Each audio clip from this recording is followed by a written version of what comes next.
Hello everyone. Welcome to Tales of Light. Most people say they want a better life, but almost none of them ever move. They wait and wait and wait until one day they realize their chance is gone. This is the story of a man named Richard, who spent years planning to change, but never acting. One ordinary night, something happened that finally pushed him from the 99% who only talk into the 1% who actually do.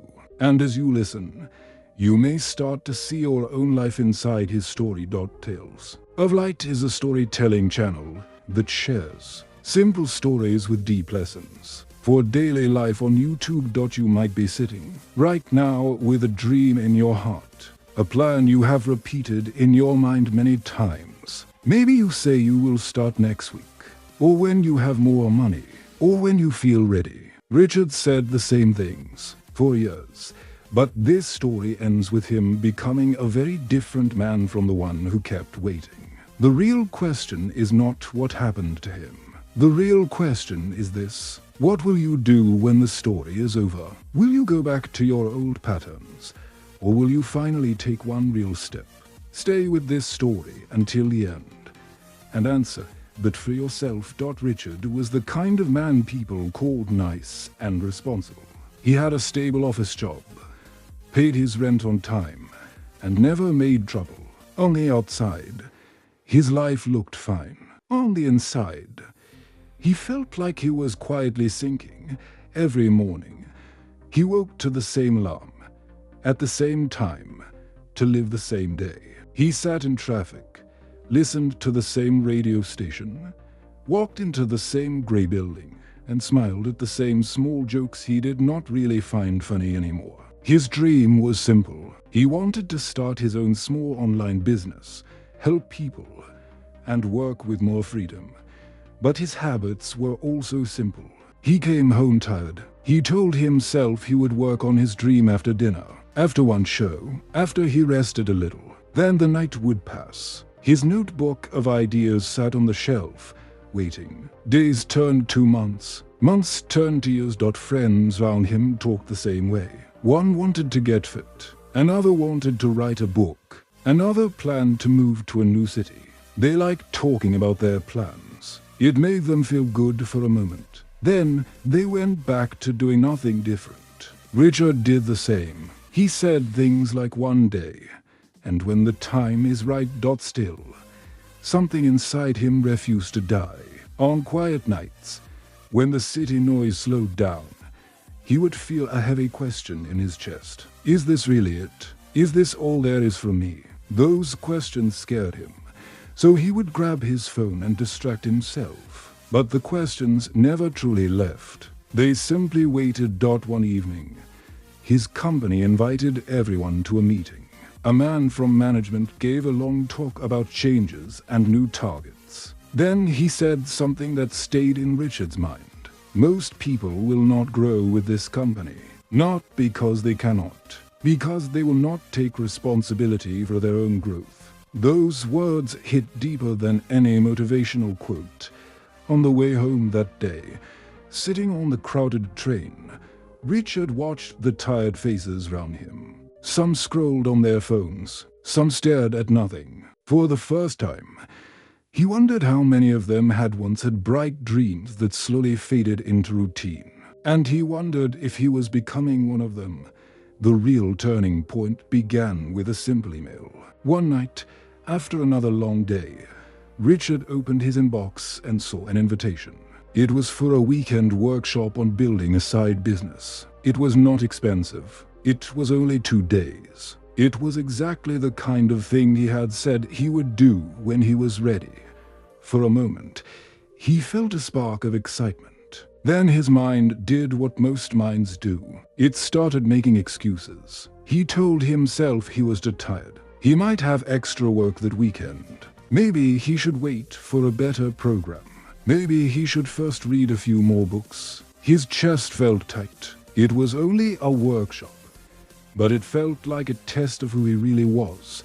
He left the email open and walked to the kitchen. As the kettle boiled, He stared at the wall and argued with himself in silence. One voice said, "Nothing will change if you do not." Another voice whispered, "What if you fail? What if you waste your money? What if people see you trying and laugh when you fall?" That quiet fear of being seen trying was stronger than he liked to admit. Days passed. The early bird price ended. The seats started to fill. Every time Richard opened his email, the invitation stared back at him. He kept saying later. One night, he noticed a small line under the event title. Only 3 seats left. His heart beat faster. This time, he did not feel excited. He felt cornered. That same week, something else happened. At lunch, a co-worker named Daniel shared that he had started a small online store 6 months earlier. He spoke simply, almost shyly, but his eyes were bright. He showed a screenshot of a recent sale. The amount was not huge, but it was proof. He had taken action. He had created something. The table cheered for Daniel. Someone asked how he found the time. Daniel shrugged and said he just started with 1 hour a day and did not stop. The words sounded almost simple. 1 hour a day. Richard smiled and clapped with everyone else. But inside, he felt a sharp mix of jealousy and shame. That could have been me. I had the same idea. I just did not move. That night, sitting alone in his apartment, Richard felt like the room was closing in. He thought of all the times he had said he would start on Monday. All the empty promises to himself. All the small chances he had ignored because they felt scary. The pain of staying the same was finally starting to feel heavier than the fear of change. But fear was still there, hanging on. The climax did not come with loud drama. It came with a quiet, painful moment. One Friday evening, Richard stayed late at the office. As he packed his bag, he passed by the break room and heard 2 managers talking. They were discussing a list of people to promote next year. He stopped when he heard Daniel's name. They praised his initiative, his extra projects, his side business. Then Richard heard his own name. The tone changed. One of them said he is a good worker, but not someone who takes real initiative. Safe, but not a leader. They did not say it cruelly. They said it as simple truth. To them, it was just a comment. To Richard, it was a mirror held up to his whole life. He walked out of the building into the cool night air, his chest burning. For years, he had told himself he was capable of more. Yet to the people who watched him every day, he was just safe, just average, just like the 99% who never truly stepped forward. Standing under the streetlights, listening to cars pass, he finally asked himself a hard question. If they are right about me today, whose fault is that? In that moment, something became very clear. His life was not stuck because of the company, or his boss, or the economy, or his busy schedule. It was stuck because of a habit. The habit of delay, the habit of almost starting, the habit of living in plans instead of in action. That realization did not feel inspiring. It felt like a punch. But it was clean and honest. He went home without turning on the TV.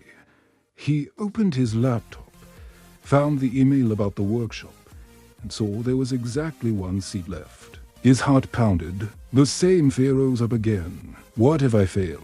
What if this changes nothing? Then another thought came, quiet but firm. What if I stay the same? What if I am having this same conversation with myself 10 years from now? With his hands shaking, he entered his car details and hit the pay button. It was a small click, but in that moment, his identity shifted a little. He was no longer the man who never started. He was now the man who took at least 1 real step. The fear did not disappear, but he pressed the button while still afraid. That is what moved him from the 99% into the beginning of the 1%. The workshop weekend was not magic. No one handed him a perfect plan, but he met people like him who had taken action anyway. He learned simple steps to test ideas, not just dream about them. He promised himself one thing: no more giant, vague goals, only clear, small, daily actions, 1 hour a day, just like Daniel had said. What happened in the months after that click is what truly separated Richard from his old self. He did not quit his job overnight. He did not suddenly become fearless. Instead, he became consistent. Every evening, he gave himself 1 hour. 1 hour to work on a simple product idea. 1 hour to study his market. 1 hour to build a basic website. Some days he felt motivated. Some days he did not. He worked anyway. The results were slow at first. A tiny email list, one small sale, then another. Nothing that would impress the world. But something much more important was growing. His trust in himself. Each small action was like a vote for a new identity. With every hour he showed up, he was telling himself, I am the kind of person who acts, not only dreams. He noticed other changes too. At work, he started taking more initiative, volunteering for small projects, sharing ideas in meetings instead of keeping them in his head. The same managers who once called him safe began to see him differently. Respect grew where there had only been quietness. His outside life was changing because his inside story had changed. One night, almost a year later, Richard sat on that same couch where he had once felt so stuck. He opened his notebook and flipped through the pages. This time, they were full. Plans, tests, notes, lessons, numbers. Proof of action. He remembered all the times he had been afraid to start, and he realized something simple. The fear never fully left. He just stopped letting it be the one in charge. So what is the real moral of Richard's story? It is not that you must do something huge today. It is not that success comes overnight if you just believe. The lesson is this: the 99% wait for a confidence before that. The 1% act while they are still afraid, and confidence grows later. The 99% chase perfect plans. The 1% commit to simple, repeatable actions right now. There is probably something in your life that you keep pushing to someday. A business idea, a fitness goal, a conversation you need to have, a skill you want to learn. Ask yourself, am I waiting for the perfect time? Or can I give it one real hour today? Not a promise, not a plan, a real hour. If you remember one thing from Richard's story, let it be this: your life does not change when you learn more. It changes when you finally do something with what you already know. Even a small step can break years of standing still. You do not have to be ready. You just have to be willing. And before this video ends, pause for a second. Think of that one thing you keep delaying. Picture yourself 10 years from now, looking back. Which will hurt more? The times you tried and failed, or the chances you never took? Your future self is waiting for the choice you make today.